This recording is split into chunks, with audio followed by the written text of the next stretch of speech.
کیا آپ کا شمار بھی ان لوگوں میں ہوتا ہے جن کو لگتا ہے کہ ملک محض بھٹو کے حصول اقتدار کی ہوس کی وجہ سے ٹوٹا؟ میرے دوست، آپ اکیلے نہیں ہیں۔ اس ملک میں آج بھی کروڑوں لوگ ایسے ہیں جن کو یہی لگتا ہے۔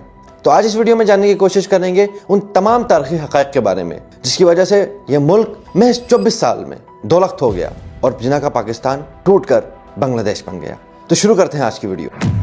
আমরা পাকিস্তানের সংখ্যাগুরু, আমরা পাকিস্তানের সংখ্যাগুরু, আমরা বাঙালিরা যখনই ক্ষমতায় যাওয়ার চেষ্টা করেছি, যখনই এদেশের মালিক হবার চেষ্টা করেছি, তখনই তারা আমাদের উপর ঝাঁপিয়ে পড়েছে।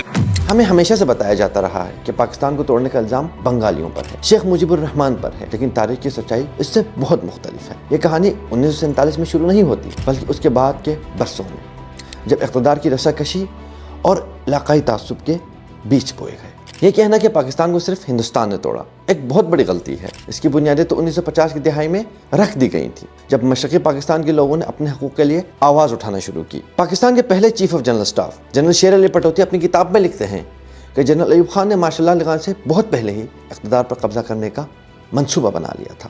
وہ سیاستدانوں کو خونخوار سویلینز یعنی بلڈی سویلینز کہا کرتے تھے، اور اس بلڈی سویلینز کی ٹرم جنرل ایوب کی ہی ایجاد کردہ ہے جو آج تک استعمال ہوتی ہے۔ جب جنرل ایوب خان نے اقتدار پر قبضہ کر لیا اور ملک میں مارشل لا کا نفاذ کر دیا تو انہوں نے بنگالیوں کو نظر انداز کیا، ان کے حقوق پامال کیے۔ 1 یونٹ جیسے اقدامات نے انہیں مزید مایوس کیا۔ پاکستان کے پہلے چیف جسٹس اور وزیر قانون جسٹس محمد ابراہیم جیسے لوگوں نے ایوب خان کو خبردار کیا تھا کہ صدارتی نظام پاکستان کو توڑ دے گا، لیکن انہوں نے کسی کی نہ سنی۔ جب انہوں نے انکار کر دیا تو انہوں نے اپنی وزارت سے استعفیٰ دے دیا۔ یہاں یہ بات بھی قابل ذکر ہے کہ شیخ مجیب الرحمان نے پاکستان بنانے میں بڑھ چڑھ کر حصہ لیا تھا۔ وہ شروع میں ہی پاکستان سے الگی نہیں چاہتے تھے، وہ ایک متحدہ پاکستان میں اپنے لوگوں کے حقوق کے لیے لڑ رہے تھے۔ جسٹس منیر وہ اپنی کتاب میں لکھتے ہیں کہ انہوں نے ایوب خان کے کہنے پر ایک بنگالی وزیر سے ملاقات کی اور انہیں کہا ہماری جان چھوڑ دو اور الگ ہو جاؤ۔ جواب آیا ہم اکثریت ہیں، ہم پاکستان ہیں، تم نکلو ہم نہیں نکلتے۔ اسی دوران 1965 کے انتخابات ہوئے۔ 1965 کے انتخابات میں محترمہ فاطمہ جناح مشرقی پاکستان کے عوام کی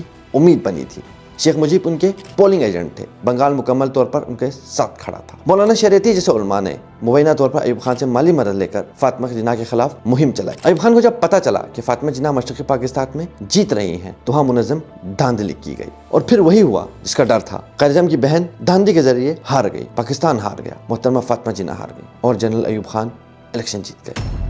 اس ملک میں ہمیشہ سے تاثر دیا جاتا رہا ہے کہ 70 کے انتخابات انتہائی شفاف ترین تھے، لیکن تاریخی حقائق اس کے بہت مختلف ہیں۔ جنرل عمر جو ایک اسد عمر صاحب کے والد صاحب ہیں، انہوں نے کھل کر مداخلت کی اور ہر حد تک کوشش کی کسی طرح عوامی لیگ کو اکثریت حاصل نہ ہو، لیکن پھر بھی عوامی لیگ نے بھاری اکثریت حاصل کی، لیکن اقتدار منتقل نہیں کیا گیا۔ یحییٰ خان اور مغربی پاکستان کی اشرافیہ نے اس مینڈیٹ کو سرے سے تسلیم نہ کیا۔ جنرل ایوب خان نے اپنے دور اقتدار کے بعد ڈیلی ٹیلی گراف کو ایک انٹرویو دیا، اس میں وہ کہتے ہیں کہ وہ مشرقی پاکستان کو آزادی کی پیشکش کرنا چاہتے تھے لیکن وہ کبھی نہ مانے۔ 1970 کے انتخابات کے بعد پھر وہ ہوا جو نہیں ہونا چاہیے تھا۔ آپریشن سرچ لائٹ شروع ہوا، ڈھاکہ یونیورسٹی پر حملہ کیا گیا، 25 مارچ کو طلبہ، اساتذہ اور عملے کو قتل کیا گیا، 14 دسمبر کو 200 سے زائد بنگالی دانشوروں کو مارا گیا، ایک پوری قوم کے دماغ کو خاموش کر دیا گیا۔ اسی دوران جنرل نیازی کو مشرقی پاکستان میں فوج کی کمانڈ دے دی گئی۔ انہوں نے بنگالی افسران کی انتہائی تذلیل کی۔ انہوں نے بنگالی افسران کو جمع کیا اور انہوں نے کہا کہ اپنے تمام گرل فرینڈز کے نمبر مجھے دے دیے جائیں تاکہ میں اس پوری گندی نسل کا